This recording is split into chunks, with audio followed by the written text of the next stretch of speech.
Il y a un truc que je fais depuis des années sans m'en rendre compte. J'entre dans une pièce et je commence à scanner. Voilà. Je me demande qui est plutôt sympathique, qui ne l'est pas, qui est plutôt menaçant. Et je me demande où je peux me placer pour me sentir bien et où me tenir. Ça prend une fraction de seconde, c'est silencieux, automatique, mais pendant des années, j'ai appelé ça de la lucidité. Alors qu'aujourd'hui, je sais que c'était une stratégie d'évitement qui a été engagée, qui est engagée par mon anxiété.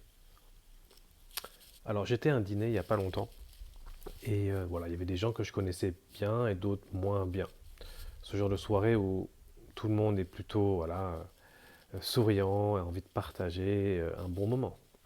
On parle de tout et de rien et c'est plutôt confortable, tout le monde est poli, c'est agréable.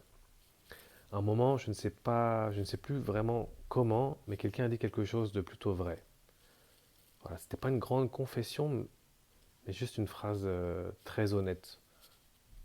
Un truc comme j'ai l'impression d'être complètement à côté de ma vie en ce moment.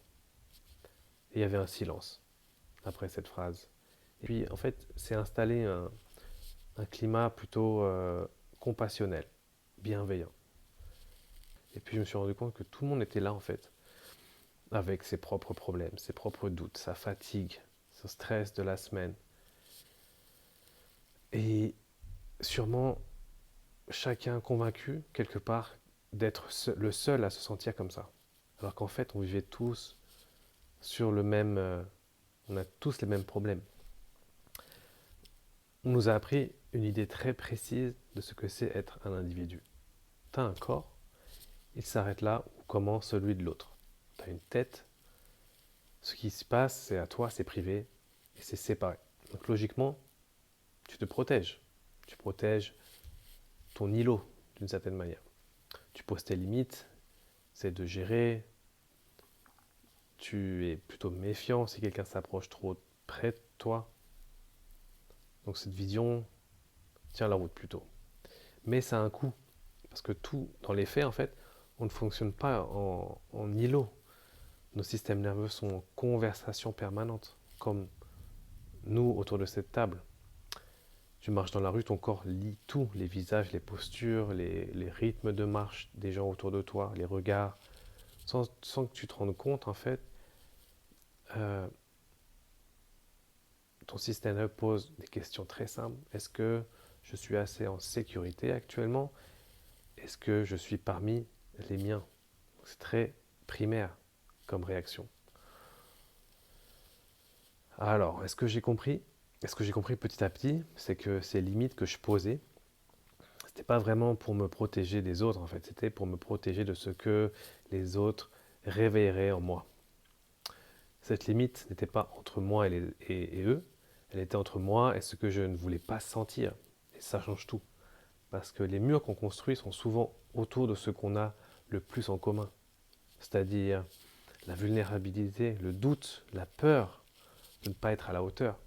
Cette sensation, certains matins, on est à côté de la plaque et d'avance et vraiment de rater sa vie.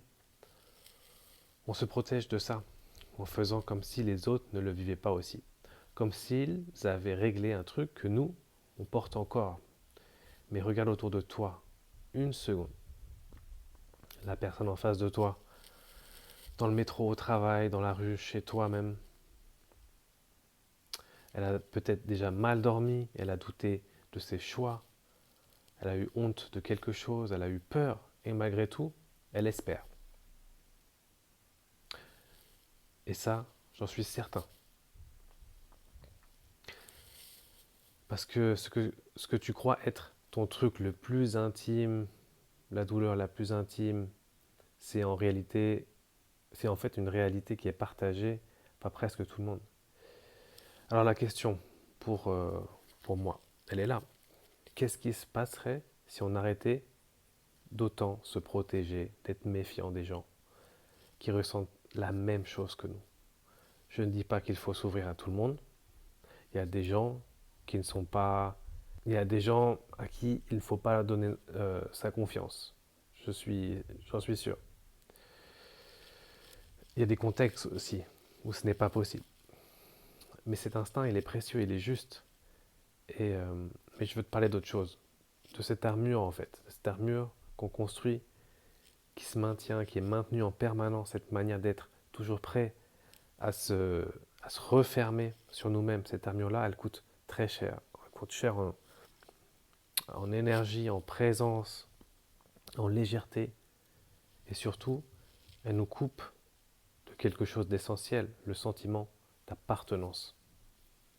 Pas un groupe, pas une idée, juste à l'espèce humaine. Et ce truc qu'on parle tous, cette chose qu'on partage en fait tous, sans vraiment l'avoir choisi, c'est donc être vivant. Chercher, traverser les choses, espérer.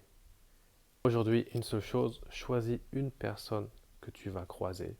Quelqu'un d'ordinaire, un collègue, un voisin, la personne peut-être qui marche face à toi. Et juste avant d'interagir avec cette personne, une seconde, dis-toi intérieurement, cette personne porte quelque chose, elle aussi. C'est tout. Tu n'as pas besoin de savoir quoi, tu n'as pas besoin de poser de questions, juste laisse entrer cette idée et observe. Très souvent, quelque chose se détend parce que tu passes de l'alerte, de la surveillance, de l'hyper-vigilance à la reconnaissance et la compassion. Tu passes de l'évaluation à la présence. C'est petit, minuscule, mais ça change tout dans l'échange. Alors à la fin de ce dîner, que je te parlais plus tôt, quelqu'un m'a dit, c'est drôle, je ne pensais pas passer une aussi bonne soirée. Et bah moi non plus. Ce qui avait changé, c'est qu'à un moment, on avait arrêté de jouer un rôle. Quelqu'un avait dit quelque chose de vrai, et ça nous a tous rapprochés en fait. On n'a pas fusionné, hein, on n'est pas devenus amis, mais on s'est reconnus, et cette reconnaissance-là, être vu pour ce qu'on est vraiment, pas pour ce qu'on montre, et ben je crois que c'est bien un besoin fondamental. Comme manger, dormir. Je me protège moins qu'avant, pas parce que je suis devenu imprudent, mais parce que j'ai compris que la plupart du temps, ce dont je me protégeais, c'était juste quelqu'un qui me ressemblait. À demain.